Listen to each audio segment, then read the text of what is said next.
On va tous mourir. Tu te rends compte le nombre de personnes qui vont être choquées de par le titre de cette vidéo, de par l'expression même de la mort en tant que telle? On va tous mourir. Et cela n'est pas grave. La vie ne peut exister que par son opposé, qui est la mort. La réflexion qu'il faudrait se poser, c'est pas pourquoi on meurt. C'est pourquoi tu gâches le temps que tu as à ta disposition avant que la mort arrive. Pourquoi tu laisses toutes ces opportunités passer avant que la mort arrive. On va tous mourir. Les gens l'ont découvert il y a quelques années à la télé. Quand il annonçait, chaque soirée, on va tous mourir, pour quelle que soit la raison. En s'entend de chez nous ou de vieillesse. Ou de par la conséquence de nos actions et des choses que l'on a consommées. On va tous mourir, naturellement ou pas. La question qu'il faut se poser, c'est que fais-tu durant le temps qui t'a été donné? Personnellement, je ne compte pas gâcher mon expérience de vie pour faire plaisir à qui que ce soit d'autre que moi. C'est inévitable cela. Je vais d'abord me préoccuper de moi. Et tu vois, en fonction des cycles de vie dans lesquels tu es, tu peux avoir des préoccupations qui ne sont pas les mêmes que celles que tu avais ou que celles que tu auras. Mais forcément, en fonction des cycles de vie dans lesquels tu vas te trouver, les préoccupations que tu as peuvent être plus ou moins acceptées.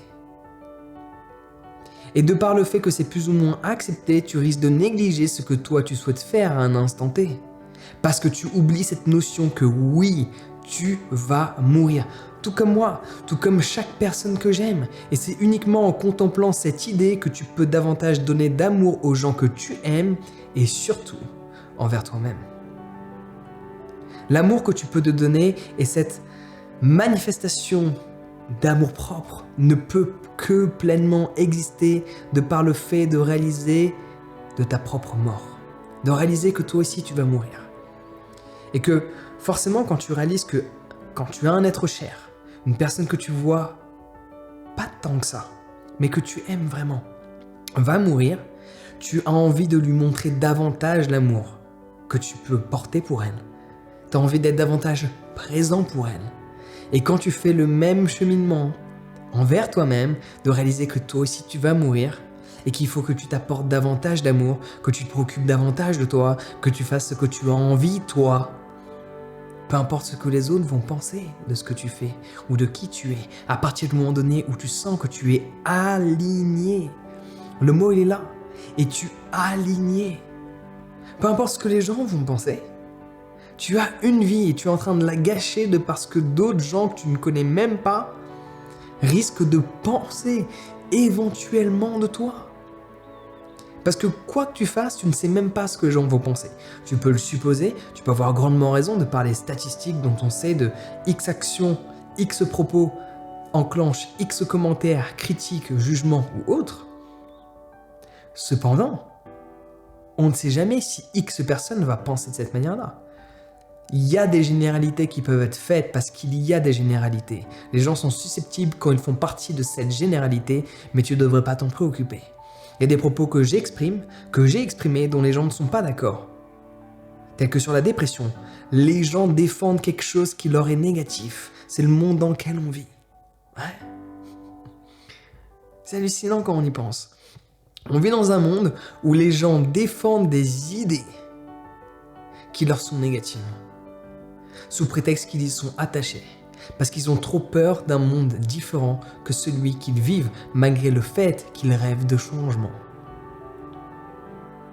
On va tous mourir. Je vais mourir. Peut-être demain, peut-être dans un mois, peut-être dans un an, peut-être dans 10 ans, et j'espère dans au moins 50 ans, parce que des choses à vivre, j'en ai. Mon point de vue, ma manière de fonctionner, cela est personnel. Mais tu vois, tout ce qui est sport extrême, je rêve de le faire. Je rêve de faire du base jump, sauter d'une falaise, déclencher un parachute. Je rêve de faire ça. Mais je suis pas stupide. Non pas pour dire que je dis que tous les gens qui font du base jump à 20 ans, 30 ans sont stupides, malgré qu'ils manquent de perspective. Parce que oui, il y a cette dynamique de vivre ta vie telle que tu le désires, faire toutes les expériences que tu veux faire, avoir tout ce que tu veux avoir, ressentir tout ce que tu veux ressentir.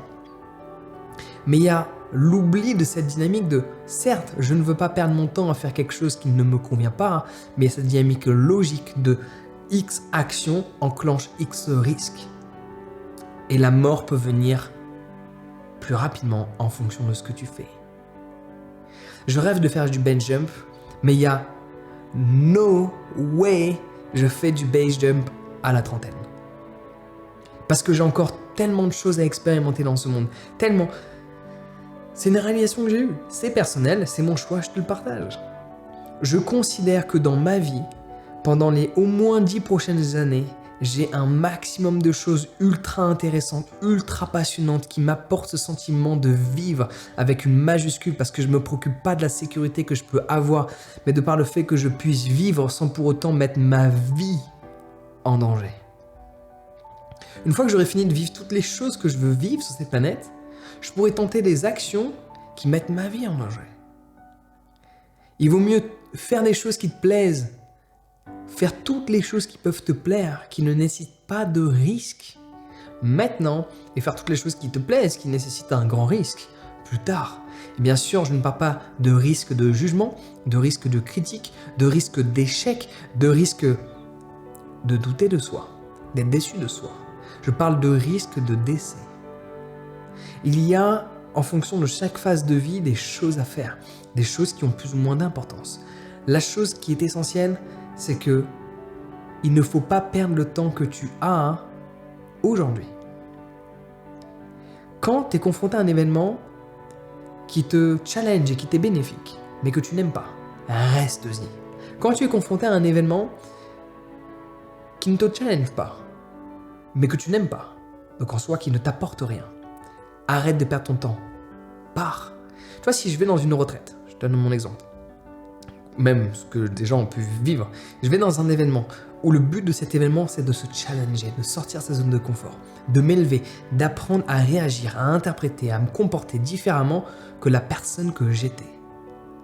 Ce challenge, je vais l'accepter parce qu'il me permet de m'élever. Par contre, si je vais dans une soirée et que je me fais chier, je ne veux pas y rester. Parce que j'ai rien à apprendre. Alors malgré que la vie a toujours des choses à nous apprendre, c'est le même concept que par rapport au risque. Il y a toujours des situations où on peut plus apprendre que d'autres.